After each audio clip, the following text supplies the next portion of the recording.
Hello. Happy March. I cannot believe it's the end of March. It's so wild. It's been a big fog to me all of 2026. I filled out paperwork. I think it was like yesterday or the day before, and I wrote 2025 and it's March. I was like, okay. It's just so crazy to me. Hi, James. I'm so glad you're here listening while you document all my YouTube playlists. Okay. What are you doing with your YouTube playlists? I'm curious. When you say document them, are you like keeping track of them for internal things? Are you changing things up? What are you doing? We want to hear about it. Um, if you are new here, I am Shelby. I am here. Hi, Tosh. Thanks for being here behind the scenes with me. Happy Friday. Um, I go live every final Friday at 3. Every final Friday at 3. And so if you say it like a 3-year-old, it's final Friday at 3. That's how I always remember it. That's what I am doing. I'm going to be here every final Friday to answer any questions about live streaming. There's so much that changes in these softwares, these tools. Even LinkedIn has put a lot of different new features with live streaming recently that I decided, you know what, I'm just going to make a list every month and then I'm going to go live and present all of the updates for that month. And then answer any questions while I am live. So James says internal usage to know what clients are on what playlist. Interesting. I bet that is a tedious task though. Final Friday at 3. Triple F. That is perfect. That is perfect for me in the phase of life I'm at. Triple F, sometimes quadruple F. It depends on the Friday. Yes. Okay. Anyways, so I'm going to share all the updates on the different platforms. Today, I want to share some things that we're trying while we are live. So, funny enough, last month, we went live with Riverside. I showed up here on LinkedIn with the Riverside platform. I've done a live with Riverside 2 other times, and both times I didn't see comments from LinkedIn. And I was like, is this a fluke? Is something different? I saw an update that I was like, okay, I think possibly this time we'll be able to see comments. Anyway, so I learned this month that Riverside does not support LinkedIn live chat, which is a huge bummer to me. But I'm going to go through and talk about the difference between Riverside and StreamYard a little bit in this conversation and what I would choose depending on who I was. Because now that I've really used Riverside 3 times going live, I've used it for editing probably for over a year. We've used it for the AI notes and the blog posts that it produces. For, I don't know, 6 months maybe. So we've been using Riverside a lot on my team. And as always, I've been using StreamYard now for over 6 years at this point. And so now I kind of feel comfortable doing a more in-depth pros and cons. And I might do a whole episode that's completely breaking it down and promoting it as such because I feel confident in that. But just for anybody who is curious, Riverside does not support comments coming through LinkedIn while you're live. So that means I don't get to say hello to people like you, James, and put things on the screen, which is why I love live streaming. It's why I have always felt that live streaming is different than long form video content, so that you can have interactions with people as you're live. So James is saying, I used Riverside to record and edit podcast episodes. Thanks for the recommendation. Never went live with it though. And honestly, James, I would not recommend it. I think that it is a wonderful tool if you are a podcaster or starting out as wanting to be a podcaster. But I wouldn't say if your main objective is live streaming. I still think StreamYard's the easier tool to use, and also just it's meant for streaming. StreamYard is. So I'm going to talk a little bit about why I still think live streaming.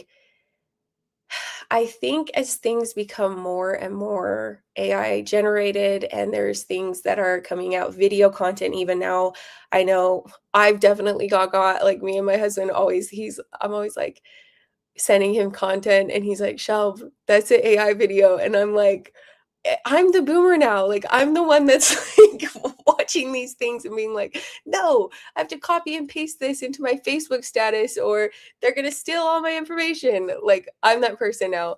And it drives me crazy. So, this is why, like, I have a lot of clients who've been on the fence of like, do I live stream? Do I not live stream? And that is a completely up to you decision. But the reason why I still feel like showing up live is more than worth it is everything is so curated, edited, everything is so perfect right now that I honestly think live streaming is like one of the last places where we can show up authentically. I hate that word, but like on the internet, like you can actually know, hey, Shelby's actually behind the like screen talking to me. And I still think it's worth it. So I do think that these new tools, these editing tools, this Riverside, for example, super worth it. Just different. It's just different. So you can do a live stream and you can have a really nice edited video. Those are two different strategies in your streaming, in your like content. So for me, live streaming still makes a lot of sense because I am a busy person who, if I don't schedule out my stream and say I'm going to show up on the final Friday at 3, that I won't record a video. And so for me, I know that I have to sit down here, calm down, no matter how I wanted to do my hair today, and that did not get done. I combed it for you, but I did not curl it like I wanted to. But I knew I needed to get here and talk with everybody and share the updates. And so it keeps me accountable. It gets me more interaction with people who follow me. I have a very small following, but the people who show up and comment, I've become really close with. And that's just really fun and worth it for me every time that I get on here. So I will say the other plus about live streaming is that if you record a video that's longer than 15 minutes, LinkedIn will not allow you to post it. So live streaming is one of the only ways that you can post a long format video on LinkedIn. There is tricky ways that people get around that by faking live streams. But I think all of us have been on the other side of that, and it feels really awkward when you're saying hello or you're asking questions and you can tell the host is not truly live because they're not acknowledging you in the comments. So I always say if you want to do long format, uh, go live and be live on LinkedIn. So I will also point out another plus to live streaming is the comment amount. People comment more on live streams than they do on a video, even a very well produced, wonderful video that gets posted and gets a lot of interaction. The comments are usually low. For example, one of my clients just had a video that did really, really well, over like 300 likes. And I think the comments were in like the 30s, which is really good for a video. But if you go live, you can get up to 100, 200 comments just from people interacting, you going back and forth with people. So that's another plus that I say about live streaming. Okay, on to the updates. Number 1, StreamYard updates. There is new branding in StreamYard. So they used to have a little yellow and green duck. Now, here's the duck. Here's the duck. It is more like clean and simple. It's blue and white now instead of those colors. So that's kind of like a fun update. I will also say they updated where you can place your logo. So you can have it in the right-hand corner or the left-hand corner like this. I hope I'm not mirrored on LinkedIn right now, but that's okay. So that's cool. They also have the option for banners. So this is a link to my LinkedIn learning course, and I'm going to show you how you can now put the link, or you can now put these banners in different places. So that's along the bottom, and then we can make it a ticker, and we can position it at the top of the screen like this, which is neat. Or we can position it at the bottom of the screen. We can also make it go really slow now, which is nice. I think sometimes people, it's distracting when it's going fast, but they have a very fast option. So it's just kind of whatever your preference is, what you prefer. To me, a fast ticker is just, I am a slow reader, so I like the slow options. But I think that's really cool. Let's see. Tosh says, it makes me feel like my thoughts and opinions are important when I see a host acknowledge them in real time.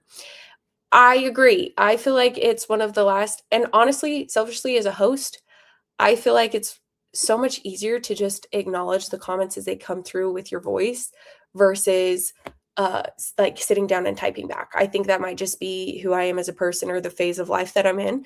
But when I have to like sit down and respond back to comments, I want them to be super thoughtful and funny, and then I end up never doing them because I don't actually sit down and have the time to like focus on responding. So I'm glad you're agreeing. It's so fun to just have more interaction and get to know people through the live stream. Okay, so different positions on tickers is a new update from StreamYard, changing where the logo's at, and then also a difference in camera shape. So let's see if we can do it. Yep. So we can make it into a square.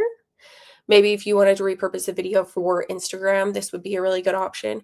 And you can make it into a little circle. So if you wanted to have like a fun background or something, these different camera, what would be the word? Not camera angles, camera shapes are options. You can also round the corners. Very fancy. So lots of new things as far as like what you can look like on screen, which is kind of fun. Next, I'm moving on to LinkedIn updates. So updates on LinkedIn is, I mentioned this last month, but I think it's really important. They have an entire linkedin.com/events page. And this will also include in real life events. So you can go on there.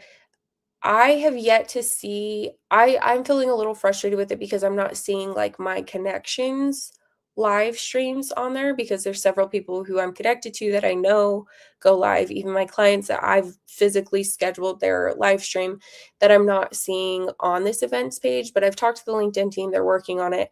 But as far as like the linkedin.com/events page, it's really fun to be able to scroll through a lot of different options. They have past events on there, so you can see that, but you can also see future events to join and be a part of. So I'm really liking that new update from LinkedIn's end. Um, there's also an update to their analytics, which has been really nice. The actual analytics in the live stream page are much more in depth. I just went over some this morning with a client who went live for her first time last week, and we went through the analytics, and it was really breaking it down by demographics and knowing where they're coming in from, what their level of like leadership is, which I always think is really interesting. For my streams, I usually get a lot of like small business owners who are joining to kind of learn how to go live. So that's really fun to see. And then one more LinkedIn update that is more of a LinkedIn rumor that I am sharing with a little bit of knowledge about it.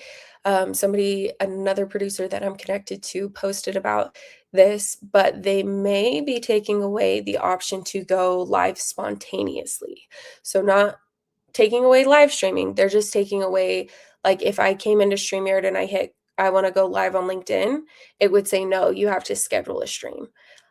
In my business, I always tell people to schedule at least 2 weeks in advance. So I generally don't go live spontaneously. I always think it's a good idea to create an event page, let it live on LinkedIn for a couple of weeks to gather some RSVPs, and then go live. But some people, like this person I know, goes live every day and just hops in, hits go live, and starts streaming on LinkedIn. They did say that you can schedule a stream like 5 minutes from now or 15 minutes from now. So it's not really taking away the ability to go, like, that's still pretty spontaneous and pretty like instantly live, but it is frustrating for people who are used to just hitting go live. I find that really interesting that that update kind of came through, especially without them having like you always have to have a third party to go live on LinkedIn. You always have to have StreamYard, Restream, Riverside. So that's interesting to me. I'm kind of keeping an eye on it because I'm like, are they maybe going to start incorporating a tool, which would be cool. I'd like to see that. I probably would still use StreamYard because of all the fun features. But I was like, interesting. So those are my LinkedIn updates. Next, I will move to Riverside. Riverside got a very cool update that I think is going to be huge is they now you can host your podcast on Riverside. There's literally a button that says host your podcast to Spotify, Apple. I don't think it's all of the Apple or all of the podcast platforms, but most of the major ones, really simple for you to host it on Riverside. But the cool update that came this month is you can now create a podcast website, which I think is going to be huge for people who are trying to just like start their podcast. They can now record, edit, host, and have a website all through Riverside, which I'm like stoked on. I think that's super cool. I think I'm like, oh, maybe I need to make an actual podcast because I think it just is a very cool, like one-stop shop for podcasters. Again, I will say if you're live streaming to LinkedIn, it's kind of a bummer because you can't see comments, but you can see them from YouTube. So if you're a YouTuber, I would say Riverside all the way. But if you are mostly streaming to on LinkedIn, you're going to have to use somebody behind the scenes copy and pasting maybe comments is what we did. It's kind of a workaround where I just had my producer pull the comments and paste them into the private chat on Riverside. See, James, I'm so glad you're here because this would be cool. And when you do this, I hope you will let me know. Because I think it'd be awesome to see like these podcasts become a little bit more legit through this Riverside feature. I think it's going to be so cool to see more of like for me, for example, like I've always been like, I don't think I have enough to say on a podcast, and all of the steps of creating all of that is just too much. But now it's like super easy through Riverside, which I think is going to be great. So the other cool thing about Riverside that just happened is they also have what's called a content planner. So you can plan out your content on a calendar in the stream. So today, fun fact, we actually scheduled this stream on Riverside and then connected StreamYard to it because we were trying to figure this out for a client of mine. I figured out last month, hey, LinkedIn comments are not going to come through. And I was like, what can we do? Because a client of mine had already scheduled a live stream on Riverside. So I was like, do you think we could connect StreamYard to an already existed Riverside event? This is very meta and kind of confusing, but it worked. So right now we are live streaming from StreamYard, but this event was created using Riverside. Very crazy. So, but why I bring all of that up, and let me bring myself back. The content planner on Riverside has linked on there, you're going live today. And then there's a link to see like on LinkedIn, like how it's performing and things like that. So I'm curious, and I'm going to try after this to schedule maybe like a short or something on there and see how it works, like if it's posting for you or if it's just planning for you. I'm not sure, but I do know your live streams do show up on that content planner. It's just a very nice, simple calendar. Let's see. James says, since I don't live stream anymore, that makes good sense. Yes, James, 100%. I would say like Riverside would be the platform I would recommend for you for sure. And then I will move on to questions. So frequently asked questions. The big one this month that came in was, can you see comments from Riverside while live? And the answer is no. So that was like a huge bummer to find out. But I'm not giving up hope because I messaged the Riverside team and I said, listen, this would be huge for my company and this would be huge for everybody that I know who's live streaming if you could see it. It's called OmniChat, I believe, is the feature. So just for your information, if you're looking for other streaming platforms and your specific like platform is LinkedIn, make sure that they support OmniChat before you go live, because that is something that was really sneaky about Riverside. Is I kept Googling things, I kept like going through all of their help articles, and it was very confusing as to whether or not I was like, if there was a glitch or what, but I finally got a clear answer that no, they do not support LinkedIn live comments coming through.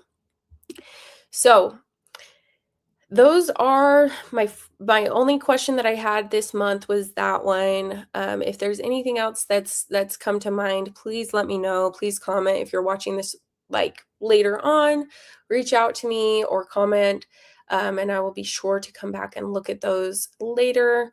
I have been very impressed by Riverside. I'm still saying if you're streaming to LinkedIn specifically, StreamYard's still winning for me. I think next month we're gonna try Restream and see how that works. I just sprang that on my producer, so okay, we're gonna do that next month. So we will try that out because I feel very confident now in doing like a list of pros and cons for Riverside versus StreamYard. And so I think for the next couple of months, I'm going to do Restream and try to figure out what's the pros and the cons between Restream and StreamYard. Because, like we spoke about last month, there have been some changes with StreamYard with pricing and things that I feel have been a little kind of made me look for different options, just because it's not as accessible as it used to be. It used to be $10 a month, and now it's not that. It's closer to 45 for people starting out. And so I think that if we can find another tool that's good for beginners that way, I'm definitely gonna try to figure that out for y'all. Obviously, for my business being live streaming, it makes sense for me to pay more for a tool. But if you're somebody who's just trying to dip your toes into live streaming, that might not be for you. So I think that that is all that I have for you today. I just want to remind you that I do have a LinkedIn Learning course. I'll put it up. Oh, that's my fast ticker. Let's take the ticker off. I'll put this link up here. This is a link to my StreamYard course on LinkedIn Learning. I will say I also throw in a lot of like best practices for live streaming, like how to start a stream successfully and smoothly, how to keep an audience engaged, how to promote or repurpose content. All of that is in that course. I'll also put up this QR code. And again, StreamYard, I really love that y'all have these QR codes, but I don't want the duck in the middle. I would like that to not be there. But I am excited about the QR codes if you missed that update. So anyway, I am close to 5,000. I'm close to 5,000 learners on my course, which I'm very, very excited about. We're like 200 people away from that. So if you can share and watch that course, let me know what you think about it. I am just excited that it's getting close to that 5,000 mark. I'm hoping by the end of the year we can get that. I think that'd be really cool. So anyway, thank you so much for being here. I hope wherever you are, you're enjoying the warm spring weather. And I will be back next Final Friday at 3. FFT, Final Friday at 3. So we will see you then. Thank you so much. And as always, let me know if you have any questions.